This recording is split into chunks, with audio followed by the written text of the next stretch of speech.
the last time you've seen this truck and me, I had a major oil leak, which I had ran over, knocked the tires off. We got that fixed, hopefully. Changed the fitting out on it. As well as it had a bad misfire that I couldn't understand. We don't know if it's fixed. If it is fixed, you're going to find out in today's video. I didn't actually understand the lifter preload situation because I was using factory rocker arms, factory push throttle in, and just a cam swap. This is basically a cam only LS. It shouldn't be nothing special. But I had a cousin and some good friends of mine send me messages and call me and was like, listen, you need to check the preload because we're hearing it misfire in the videos. And the issues that I've been having, especially in high gear, higher RPMs, of it not wanting to climb past a certain RPM, acting like valve flow, is all coming down to what we thought was lifter preload. Checking it, I took 0 lash out and I ended up having 2 3/4 turns of preload, which I don't know what that comes out to, but it's probably quite a bit. So we ended up checking a bunch of different washers, thicknesses, and I think it ended up being a 55 thousandths, something like that. It's like an 8mm washer or something of that nature, 5/16. But that ended up getting me to just shy of a half a turn of preload. So whatever that equates to, I don't know. But the truck started very easy. I didn't hear any rattles, and like I said, we put washers under every single rocker bolt under the pedestal. So hopefully that was enough to fix this issue, and if it does, I'm going to show you the draggy data and we'll compare it to the old data. I'll post a picture of that up here and kind of show you the difference of what was happening. I'll maybe pull up a data log to show you where it was, where it stopped pulling, which was around 6,200 RPM. It didn't matter if the thing was on 6 pounds of boost or 16 pounds of boost. It would only go 108 mile an hour and it would only go 6,200 RPM. In any gear, it didn't matter. But we may have that fixed, and only time will tell. So let's get to the hill. We'll find out, what's going on. And I don't know if y'all can hear Bubby back there. He's giggling up a storm, watching something on his phone. So, but we'll get on the hill, figure out what's up. See you there.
Go for it.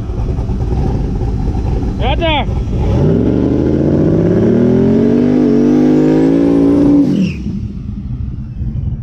Stand right there.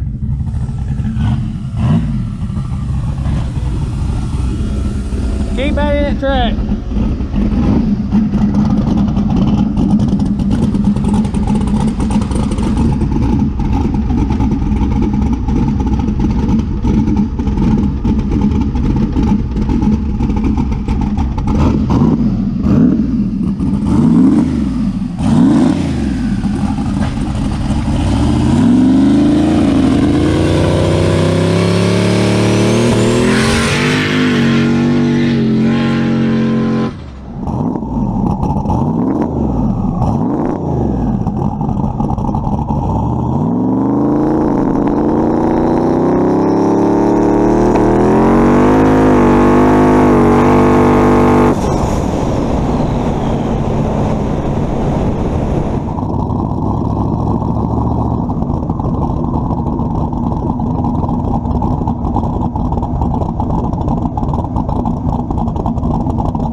Something we really need to pay attention to. What? So my steering wheel's not on straight, Yep. but when we were lined up, You was crooked. well, the truck was straight, and my wheel was straight, so I thought I was okay. How's my wheels at? Pointing this way. They're tilted that way, so. So when the front end sat down, it put me straight. And that's the reason And I why was you like, lifted it. "What the fuck?" So I got it back straight, nailed it, and fucking put me back that way. You pulled the wheel back that time. Well, but it's my fault for not having the wheel on straight, because when I leave, right there is where I know my wheel should be straight, because I got this pin wrong. Well, how would you know? But it's so subtle that when it comes up, when they sit down, you got to think of how much force. That's the reason why you went straight that way. And when it got over in that groove, when the right tire got on the sidewalk, it'll spin. Well, the left tire's still in the rubber, and it's pushing me over, and I'm like, what the fuck? You know, I couldn't get out of the. I was turning it like this, pedal, and it never would come out of that groove. So, Yeah, it on that fast, it didn't go that fast. it should have went. It only went at 387. So I was completely still at 100.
Got in the water.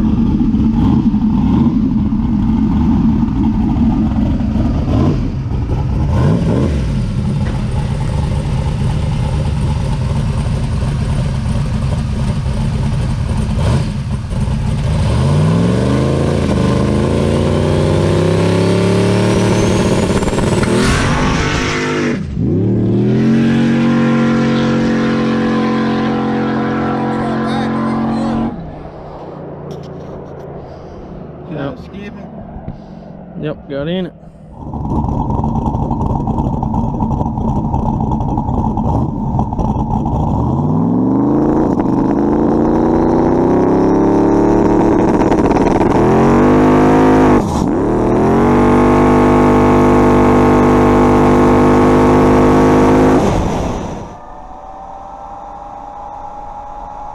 Pretty sure it broke the rear end.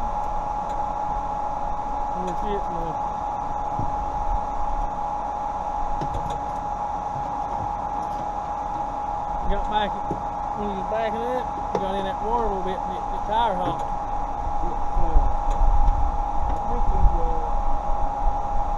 think it broke the rear end pretty quick. What is it?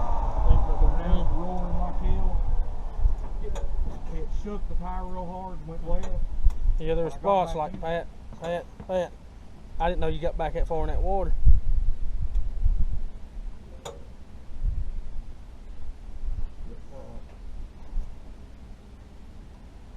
$695, 110.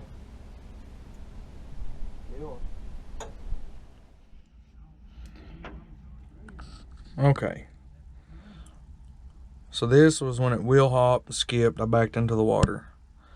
177 60 foot, 695, I think is what it says. Yeah, 695, at 110. We are still being extremely soft. Let's go to the beginning of the run. This is 1.1 second, or no, 0.1 second into the run, 4,900 RPM, 11 degrees of timing, 11 pounds of boost. Let me skip into it. So right here at 1 second into the run, I'm off the throttle. I'm completely off the gas. So much that it actually got down to like 20, let's see here.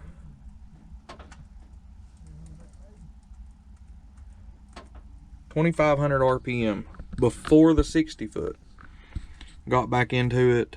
I don't know what's going on. It still isn't completely fixed because it never hit 6,000 hardly. Like, it bounced one time into 6,000, but it rides like 5,900 all through second gear, all the way through high gear. This is still high gear.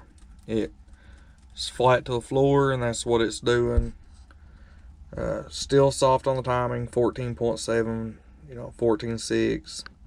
Same on the timing, or the boost is 14.5 pound. But right at the very end, it starts to rise up, and it hit 6,000 RPM. But by that time, the race is over. So I need to figure out why it will not climb past a certain RPM. But we got bigger issues. We accidentally backed into the water. My fault. It's all my fault. So we ended up backing into the water. When it launched, it was okay for a couple rotations of the tire, but immediately it went into a tire shake, threw me left-handed. By the time I lifted, I was all the way in the other lane anyways, but I just stuck it back and wanted to make a pass. On the way back down though, now I hear a big roaring in the back. This truck still has a mini spool in it. I've been through quite a bit of them. I think this one's junk now. I hope that's all it is, because if it's a mini spool, it's like less than $100. We'll pull it out, throw it away, throw a new one in it. I haven't been mean to this thing, so I never really thought a mini spool would be broke yet, but when you tire shake it, they don't last long. But we did go a couple mile/hour faster on 4 pounds less boost. Chopping the throttle, lifting for 1 second into the run. Still going, sub 7s. At 110, that ain't bad, I don't guess. But we have a lot to figure out. It still has a spit and sputter at high RPM. I don't know if it's plug gap. It's not spitting out the exhaust. It's not flaming or anything. So it's not really a bad misfire, but there's something not happy. And this thing should be climbing way higher than 5,900 RPM. So we're not even into where the cam is happy. We got a lot to learn, a lot to fix, and I guess we'll see you next time.